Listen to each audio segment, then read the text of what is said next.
Meskipun di HP itu banyak fasilitas intelijen, ada buku, ada wawasan dan lain sebagainya, mungkin kita lebih banyak buka-buka Shopee, buka-buka Tokopedia, buka-buka untuk nyari barang murah, barang terbaru.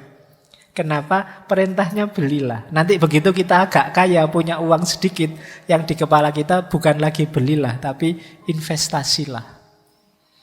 Terus kamu ketipu investasi bodong.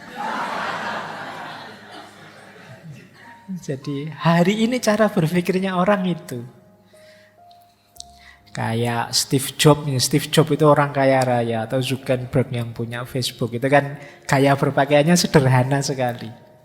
Karena memang dia sudah kaya. Kayak hidupnya santai. Kayak apa saja pantas. Jadi kalau kalian kan enggak.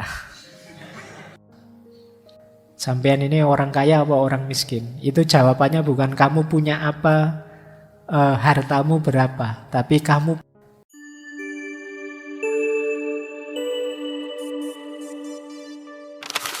Assalamualaikum warahmatullahi wabarakatuh. Bismillah teman-teman, mari kita lanjut ya ngaji filsafat lagi. Pertama, filsafat cukup.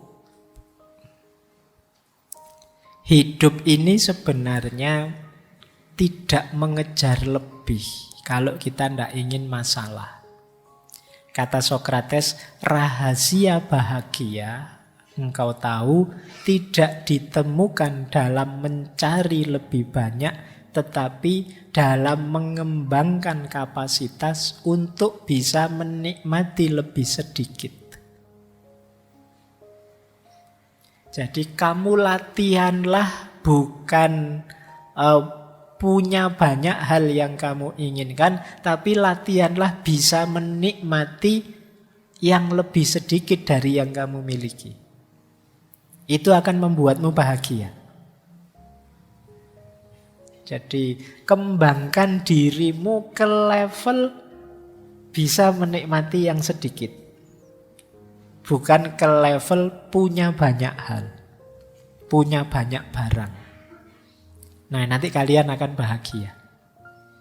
Jadi kalau fokusmu hanya memiliki sesuatu, tadi kamu merasa berarti dengan punya banyak, ayo sekarang latihan, kamu tetap merasa berarti meskipun punya sedikit. Ini namanya bisa menikmati yang sedikit. Merasa cukup dengan yang sedikit. Selanjutnya kata Sokrates, dia yang tidak puas dengan apa yang dia miliki, tidak akan puas dengan apa yang dia ingin miliki. Kalau kita tidak puas dengan yang kita miliki sekarang, biasanya kan kita menginginkan sesuatu. Percaya kalau yang kita inginkan itu tercapai, kita juga tidak akan puas juga. Karena yang kita kejar kepuasan dalam kepemilikan. Sementara manusia itu punya tabiat tamak tadi. Kalau sekedar keinginan, tidak pernah ada habisnya. Coba kalian tanya, siapa orang paling sukses di dunia? Terus kamu tanya, sudah selesaikah? Tidak pengen apa-apa? Mesti masih banyak. Masih pengen ini, masih pengen itu. Tidak ada habisnya. Jadi, ayo latihan untuk bisa puas dengan yang kita miliki sekarang. Di situ kuncinya kebahagiaan sebenarnya yang diajarkan oleh minimalisme tadi. Dan ini dikuatkan oleh Lao Tzu yang bilang orang yang merasa cukup dengan yang ia miliki adalah orang kaya. Jadi definisi kaya menurut Lao Tzu itu ya orang yang merasa cukup. Jadi kalau ada yang tanya, sampean ini orang kaya apa orang miskin? Itu jawabannya bukan kamu punya apa, hartamu berapa, tapi kamu puas atau tidak dengan yang kamu miliki sekarang. Kalau kalian merasa puas dengan yang dimiliki sekarang, kalian orang kaya. Jadi tidak usah nunggu nanti lulus, nunggu S2 jadi dosen, terus gaji besar, terus bisa macam-macam, beli macam-macam, baru kamu berani mengklaim kaya. Sekarang juga kamu bisa jadi orang kaya.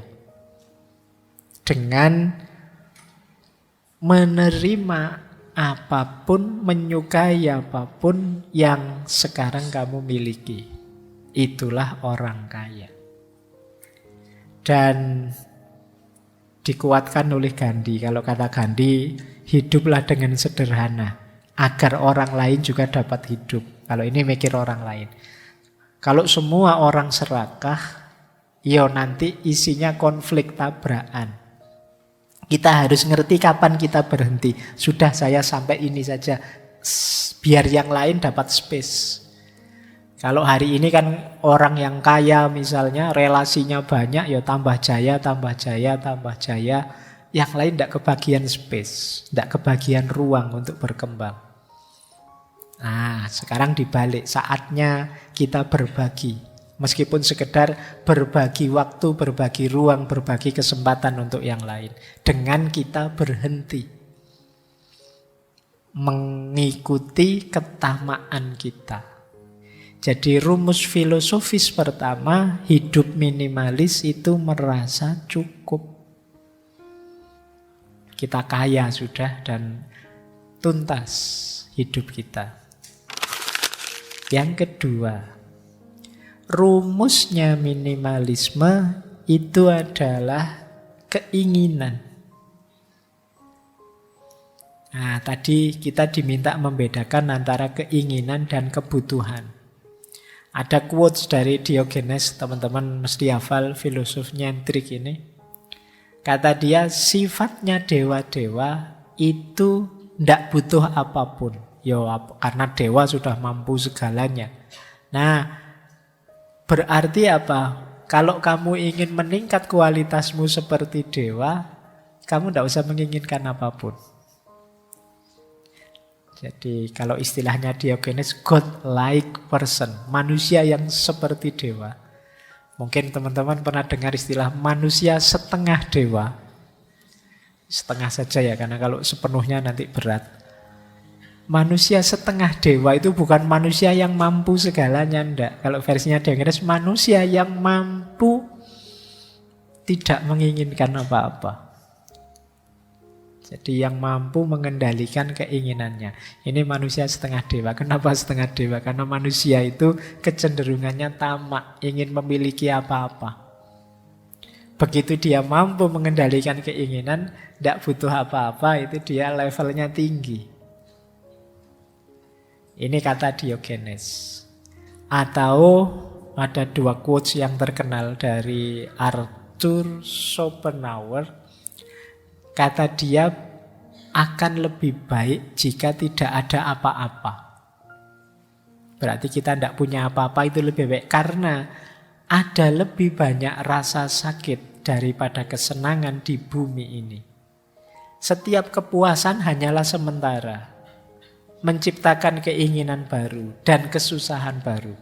Jadi kalau kita mencapai satu kepuasan tertentu, kalau itu levelnya manusia, itu kan sifatnya sementara. Terus kita ingin lagi, ada keinginan baru. Kalau ada keinginan baru, ada kesusahan lagi yang baru. Ini filsafat kehendak atau filsafat keinginan dari Arthur Schopenhauer.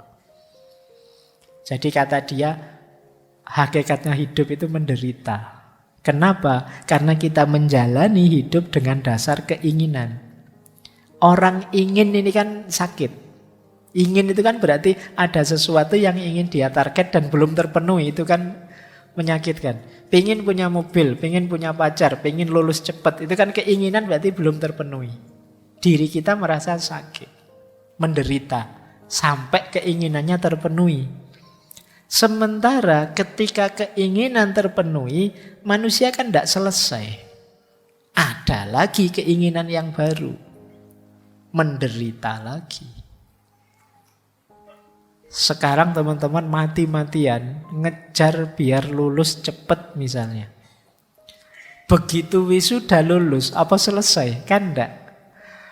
Ingin segera dapat kerja Pak, ingin segera ketemu jodoh Pak, ingin segera ketemu jodoh bener nikah, apa selesai urusanmu? Masih panjang ceritanya, masih banyak keinginan-keinginan yang baru. Jadi hidup ini rentetan dari keinginan ke keinginan. Sementara keinginan itu sesuatu yang menyakitkan. Berarti hakikatnya hidup ini ya penderitaan. Itu versinya Arthur Schopenhauer. Padahal bahkan di balik kesuksesan, di situ ada penderitaan. Kalau kalian mengalami sukses tertentu, jangan lupa ada sisi penderitaan di situ. Baik penderitaan dalam proses menginginkannya maupun mungkin ada hal-hal lain.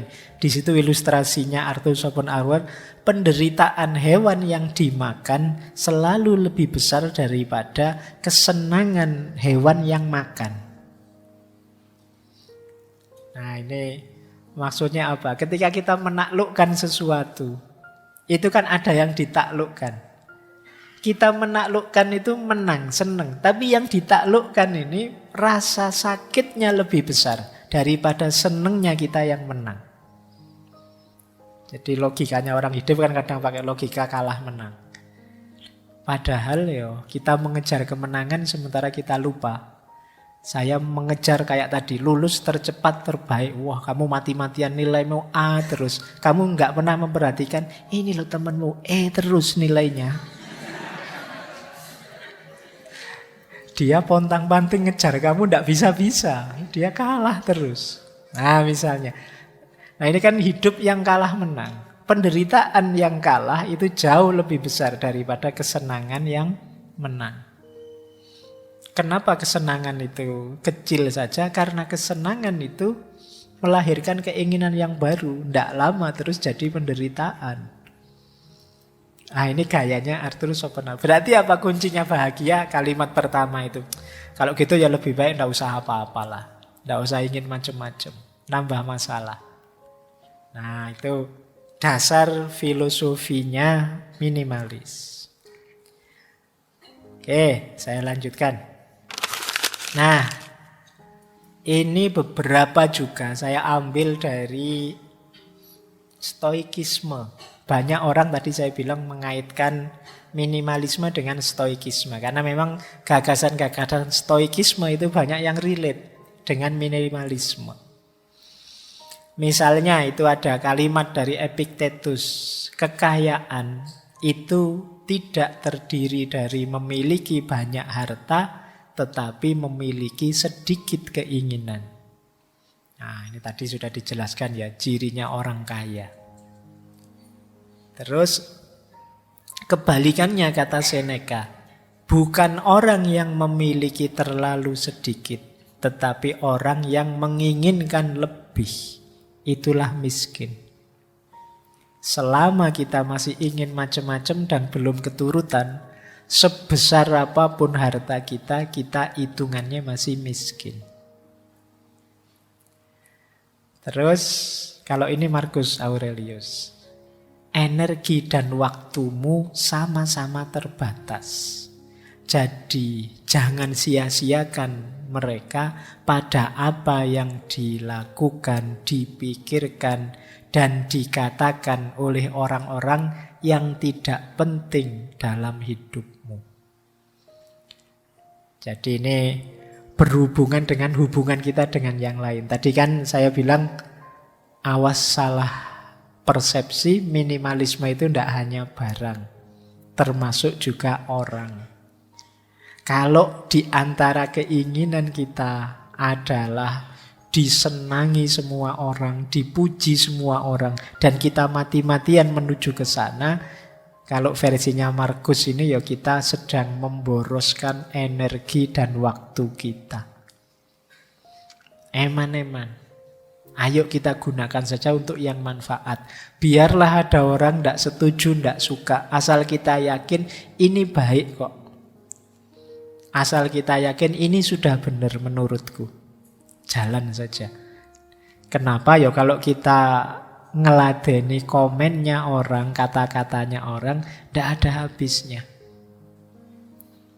Tidak mungkin semua orang senang. Tidak mungkin.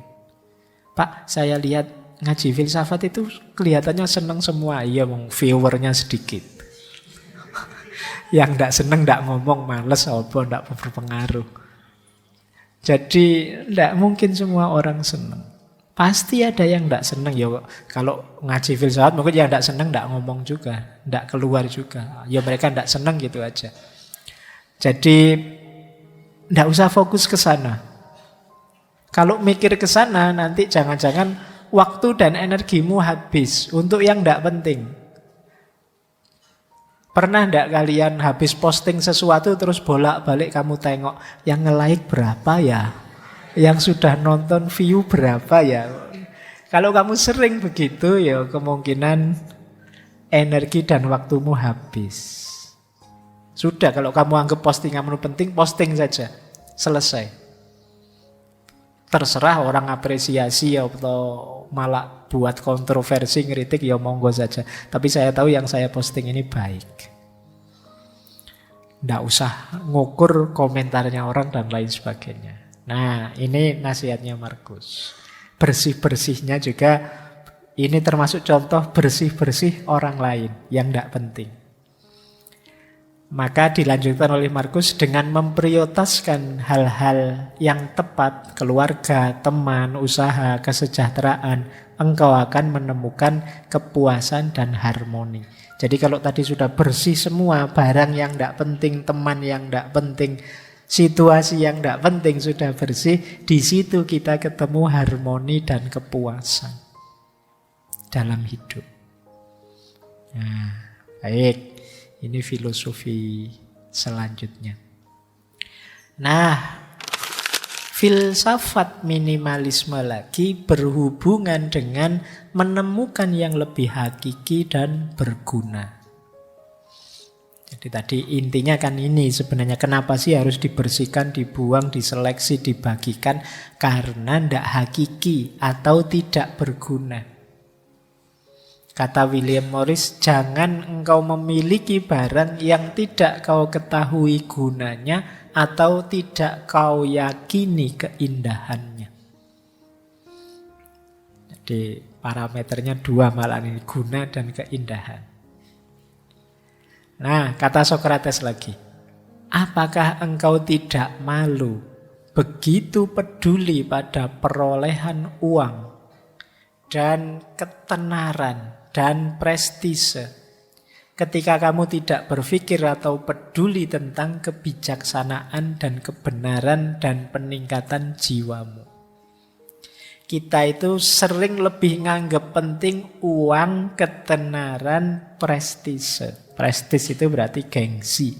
Ketenaran ya nama besar di tengah masyarakat. Uang, kekayaan. Kita sering lebih fokus ke situ daripada yang lebih hakiki. Kalau versinya Sokrates yang lebih hakiki, kebijaksanaan, kebenaran, dan peningkatan kualitas jiwa kita. Ayo fokus ketiga yang hakiki ini dan buanglah fokus ketiga yang awal. Uang, ketenaran, prestis. Bukan berarti kita jangan kaya. Bukan berarti kita tidak usah terkenal atau apa. Uang, ketenaran, prestis itu efek saja. Implikasi logis saja. Kalau kita serius mengejar kebijaksanaan, kebenaran, dan peningkatan jiwa. Jadi kalau kita serius dalam hidup ini, menjalaninya sebijaksana mungkin, sebenar mungkin, dan melakukan perbaikan diri terus-menerus, insya Allah ya kekayaan akan datang. Uang itu otomatis datang. Ketenaran juga akan datang. Prestis, gengsi juga akan hadir. Tidak usah khawatir. Yang sifatnya niscaya tidak usah kamu kejar. Kalau saya kerja keras ya otomatis uang datang. Kalau saya ngomong yang baik-baik, yang benar-benar dan cocok untuk banyak orang, ya otomatis saya akan dikenal orang. Kalau saya melakukan yang baik-baik terus, ya otomatis punya nama baik di tengah masyarakat sudah. Itu implikasi logis. Tidak harus kamu jadikan target. Nah, ada lagi quotes, isi hidupmu dengan pengalaman, bukan barang. Miliki banyak cerita untuk dikisahkan, bukan barang untuk ditampilkan. Jadi alih-alih ngumpulin barang, yuk ngumpulin pengalaman. Tambah pengalaman sebanyak mungkin.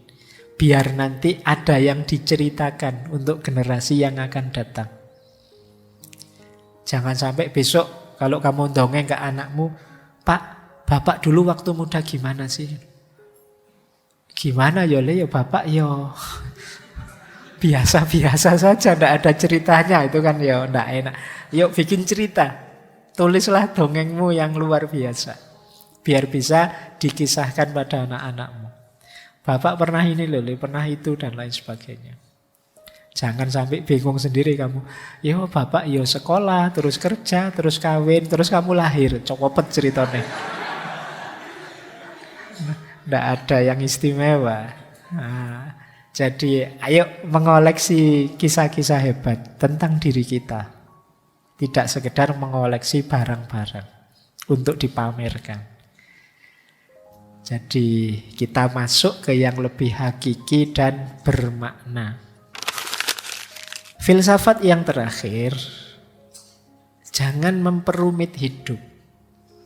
Nah, ini ada kalimat dari Konfusius ya. Hidup ini sederhana, tetapi kitalah yang ngotot untuk membuatnya rumit.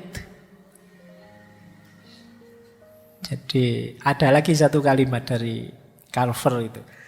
Saya tidak mengatakan tidak karena saya sangat sibuk. Saya mengatakan tidak karena saya tidak ingin terlalu sibuk. Ini maksudnya tidak ingin terlalu ruwet, tidak ingin terlalu rumit. Jadi ini nasihat dari Konfusius, hidup ini sederhana, kita seringkali bikin rumit, bikin ruwet. Kadang-kadang kita itu kan rumit, misalnya masuk ke sini saja, nyari tempat duduk saja, kadang mikir, ini saya harusnya nyari yang deket tembok, karena kalau deket tembok saya bisa sandaran. Kalau sandaran bisa lebih anu. Tapi nanti kalau sandaran ngantuk gimana? Dilihat orang banyak, malu juga ya. Kalau begitu sandarannya yang biasa saja agak miring gitu. Tadi ruwet, wong tinggal masuk duduk saja, mikirin jelimet. Mau masuk ke sini mikir, ini saya harus datangnya tengah-tengah biar nggak terlalu nyolok. Kalau duduk terlalu depan malu dilihat Pak Faiz, terlalu belakang nggak dengar.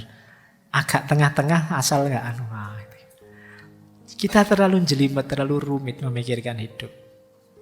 Ada quotes itu yang saya ambil menarik, yang judulnya Why Complicate Life? Kenapa sih kita bikin hidup itu ruwet? Missing somebody, kalau kangen dengan seseorang ya call, tilpunen. Kalau tidak diangkat ya nasib. Iya. Ya tapi kan kamu lega daripada bolak-balik rindu neng yo. Kamu sakit sendirian. Wanna meet up, ingin ketemu ya diundang. Kalau dia tidak datang ya tidak apa-apa. Tapi kan diundang tidak datang ya sudah. Kalau kamu ingin dipahami orang ya jelaskan. Kalau kamu punya pertanyaan ya tanyakan. Kalau kamu tidak suka bilang saja. Kalau kamu suka ya ucapkan. Kalau kamu ingin sesuatu minta. Kalau kamu cinta seseorang katakan. Ya kan? Wong tinggal bilang aja cik ruwet deh kamu itu. Ya kan? Tinggal bilang aku suka, aku senang, aku cinta. Selesai, urusan ditolak tidak ditolak belakangan. Tapi kan kamu lega sekarang. Sudah bilang. Kadang-kadang kan kamu mikir terus ini, waduh gimana ya, rasa ini ku bawa kemana. Ya salahmu dewe. Kamu bikin ruwet hidupmu sendiri. Nah, minimalis juga begitu prinsipnya. Sederhana saja, simple saja. Tidak usah terlalu dibikin ruwet. Tidak lulus kuliah ya diulang. Kan selesai. Kamu mikir panjang-panjang ya aslinya tidak lulus ya gimana lagi. Ya kan? Lapar ya makan, haus ya minum, kan gitu. Pak saya pingin puasa Pak, tapi tidak kuat, khawatir sakit ini sakit itu dan lain sebagainya. Ya sudah, kalau tidak kuat kan banyak konsesi-konsesi. Agama saja ngerti, tidak dibikin ruwet. Saya sholat tidak kuat berdiri ya duduk, tidak kuat duduk ya berbaring, tidak kuat berbaring ya pakai isyarat. Itu kan mikirnya simple, tidak ruwet. Kita yang suka membuat ruwet apa-apa banyak hal. Jadi mau apa saja diskusi dulu panjang lebar. Akhirnya kegiatan tidak jalan-jalan. Rapat lama-lama keputusannya kita rapat lagi ya. Wah. Lah terus tadi rapat itu ngomong apa kok terus rapat lagi. Jadi itu kita suka memperumit persoalan. Yuk mikir simpel saja, jangan rumit-rumit. Biar tidak habis waktu, biaya, tenaga, energi untuk yang tidak penting. Nah, tentang yang ini boleh nanti dibuka ketika kita membahas overthinking. Overthinking itu jenis ketika kita memperumit sesuatu yang sebenarnya simple. Nah, ini yang sering orang salah paham terhadap minimalisme. Yang pertama apa? Membuang barang-barang sekaligus tanpa pertimbangan. Ya kayak tadi misalnya kalian ini panas-panasnya sekarang nanti pulang ke kos-kosan barangmu kamu buangi semua. Wah ini saya sia-sia ini, tidak manfaat ini, sampah kamu buangi semua, ya tidak begitu. Dievaluasi maksudnya, bukan dibuangi semua. Kemudian menganggap minimalis itu sebagai tren estetik. Kalau ini lebih unik lagi, nanti pulang dari sini terus beli, wah ada sekarang Pak celana minimalis, wah ada baju minimalis, ada. Itu namanya terus jadi tren. Kamu sekedar tren. Ini loh Pak model rumah yang minimalis. Oh berarti saya harus beli rumah minimalis ini Pak. Ini loh Pak, apa-apa nyari yang labelnya minimalis. Sekarang kan begitu. Wah ini gambar minimalis loh, apa-apa cari minimalis. Itu namanya terus dipahami minimalis itu tren. Kebalikannya yang pertama, nanti pulang dari sini beli macam-macam yang kategorinya minimalis. Ya sama saja blunder, maksudnya bukan itu. Terus yang ketiga, mengikuti standarnya orang. Minimalis itu standar kita sendiri. Mungkin orang lain butuhnya hanya 10, tapi kalau kita butuhnya 12 ya kita ambil 12. Jangan, wah dia lebih minimalis dari saya kalau begitu. Ya enggak, ya sama-sama minimalis, cuma standarnya beda. Gitu loh. Pak, teman saya sampo saja Pak. Saya kok sampo sama conditioner ya Pak. Saya berlebihan berarti tak buang. Ya enggak, kalau kamu butuh conditioner ya ambil saja conditioner. Jangan semuanya mengikuti standarnya orang, ya standarmu sendiri. Yang minimalis yang seperti apa. Kemudian tidak menyimpan barang-barang kenangan atau barang hadiah. Ini juga salah kaprah. Kayak tadi barangnya mantan, ya bukan berarti barangnya mantan dibuang semua, ya enggak begitu. Wah ini Pak, saya dulu dikasih mantan ini Pak, bentuknya mobil misalnya. Iya. Ya kalau mantannya orang kaya kan mobil, kalau kamu ya mobil-mobilan. Nah, terus kamu buang semua ya enggak. Ya kalau memang tadi loh ada guna eksistensialnya, ya tetap kamu simpan. Pak, dengan nyimpen barang ini, itu saya selalu terkenang betapa sakitnya hati saya. Jadi saya tambah semangat untuk menunjukkan, biar dia nyesel besok mutus saya misalnya. Jadi ini penyemangat saya ini Pak untuk yo. Jadi ya enggak semua harus dibuang. Lagi-lagi standarnya bukan emosimu, tapi gunanya. Kalau memang sangat berguna oke, tapi kalau malah membuat kamu melempem, begitu lihat barang mantan kamu terus mewek, kamu terus aduh hidup, ya wis, mending kamu singkirkan saja. Jadi tidak serta-merta dibuang. Kemudian ini di Francis J ya, tidak peduli pada pakaian. Tidak peduli itu kadang-kadang ala Pak, ya meskipun orang-orang pakai baju beres, saya minimalis kok, saya pakai kaos saja, saya pakai kaos oblong saja, saya pakai, ya enggak. Yang tidak boleh berlebihan. Ya pakai bajulah yang pantas, yang sesuai, tidak masalah. Kayak Steve Jobs, Steve Jobs itu orang kaya raya, atau Zuckerberg yang punya Facebook, itu kan gaya berpakaiannya sederhana sekali. Karena memang dia sudah kaya, kayak hidupnya santai, kayak apa saja pantas. Jadi kalau kalian kan enggak. Yo, kaosnya Steve Jobs sama bajumu yang paling mahal ya tetap lebih mahal.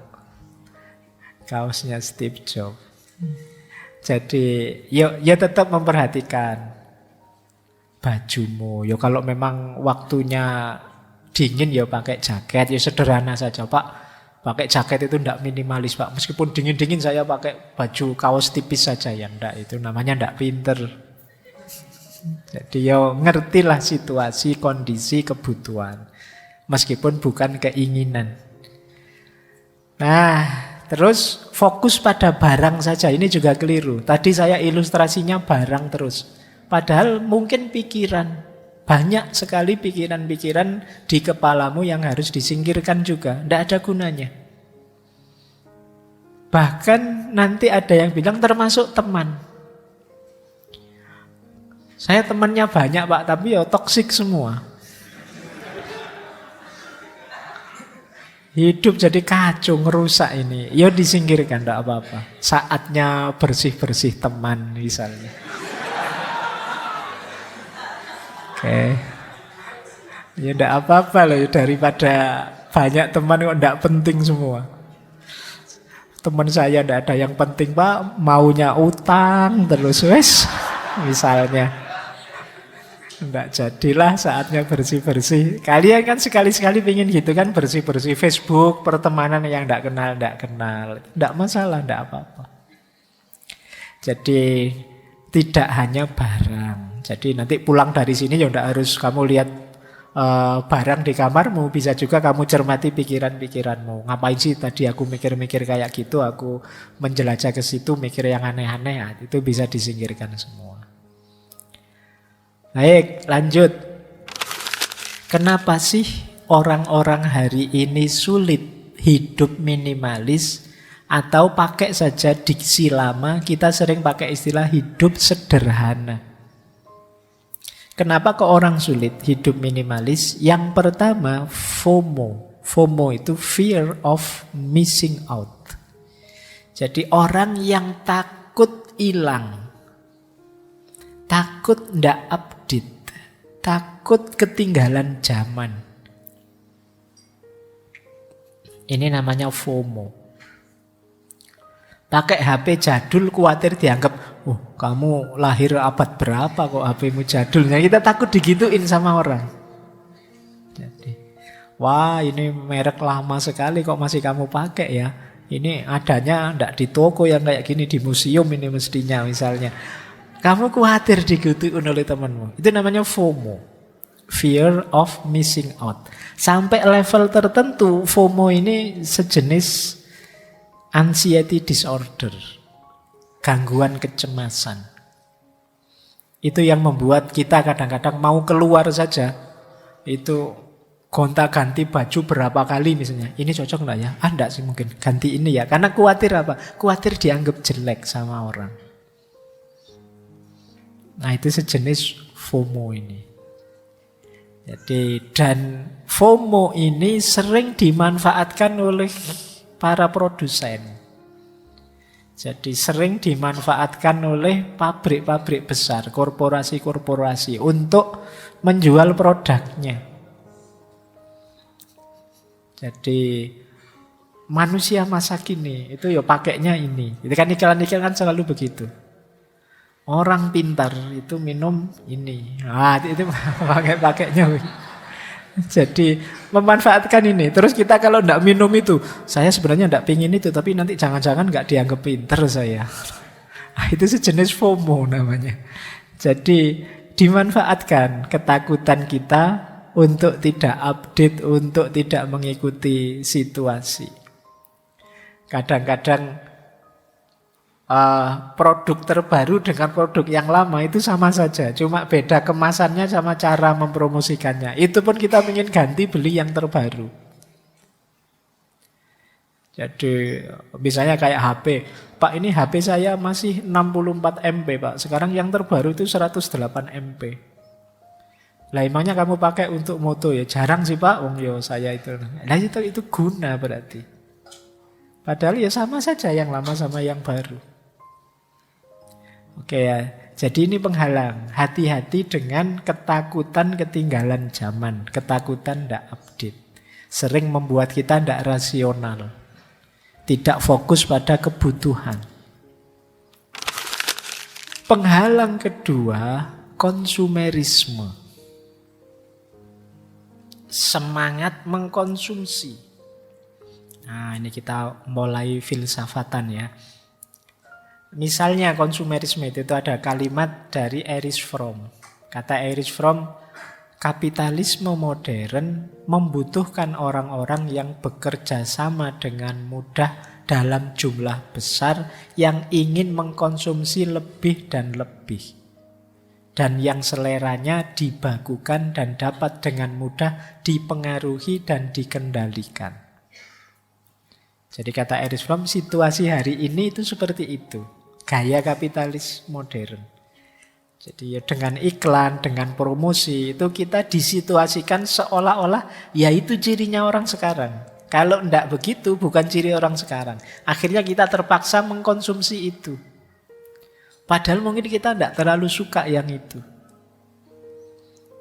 Misalnya, kalau anak muda sekarang ya begitu, celananya agak ketat, terus pantatnya agak ke bawah, yang belakang agak melorot sedikit, kan gitu sekarang tren yang baru kadang-kadang celana itu. Yang tren itu yang terus kita karena ikut ini, yang gitu ya Pak, yang iya di iklan-iklan begitu. Akhirnya kita beli yang begitu. Dan betapa tidak nyamannya kita kan terus. Ini celana kok melorot terus ya Pak? Ya memang modelnya melorot begitu. Dan kamu tidak nyaman dengan itu. Kenapa? Kamu tadi bacanya hanya ikut tren saja. Yang terbaru kamu ikuti. Padahal kamu mungkin belum butuh itu. Kayak kamu pegang HP terbaru, bisanya cuma telepon sama WA misalnya. Terus gunanya apa? Fasilitas-fasilitas canggih yang ada di HP-mu. Kalau cuma itu saja ya kamu bisa beli HP spek-spek lebih rendah kemarin, lebih hemat. Tapi kan kita ditelan oleh budaya konsumer. Jadi kita selalu ingin mengkonsumsi. Kalau zaman era Karl Marx itu kuncinya orang sukses itu diproduksi. Dia yang memproduksi itu penguasa zaman. Sementara belakangan modern terakhir itu kuncinya orang sukses itu kebalikannya. Dia yang mengkonsumsi. Siapa mengkonsumsi apa? Kita cenderung kagum wow pada orang yang bisa mengkonsumsi barang-barang paling update, paling mewah, paling baru. Nah, ini penyakit kita hari ini. Kata Yuval Harari, yang mungkin bukunya sudah pernah kalian baca ya, Sapien itu, kapitalisme dan konsumerisme adalah dua sisi mata uang yang sama. Gabungan dari dua perintah. Perintah tertinggi untuk orang kaya adalah investasilah. Perintah tertinggi untuk kita yang orang biasa itu belilah. Jadi kita itu tidak sadar di telinga kita, di otak kita tiap hari, wong kita orang biasa itu selalu belilah, milikilah, ini itu. Makanya meskipun di HP itu banyak fasilitas intelijen, ada buku, ada wawasan dan lain sebagainya, mungkin kita lebih banyak buka-buka Shopee, buka-buka Tokopedia, buka-buka untuk nyari barang murah, barang terbaru.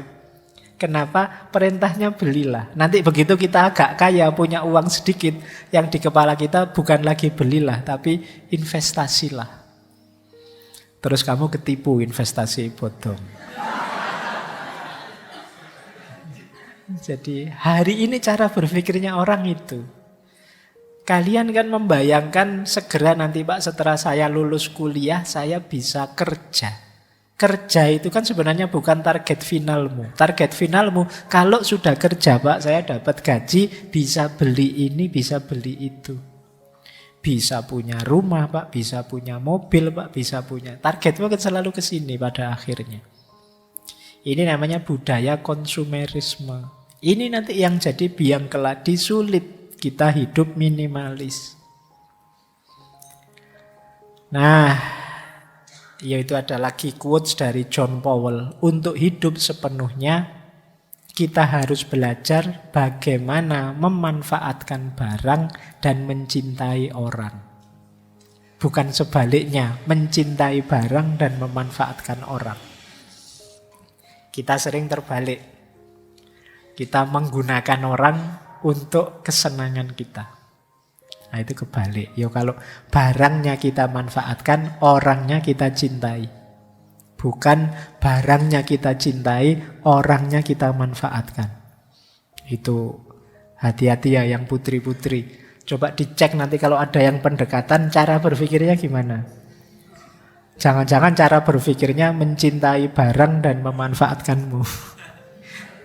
Cirinya gampang kalau diajak ke kantin atau kemana minta ditraktir.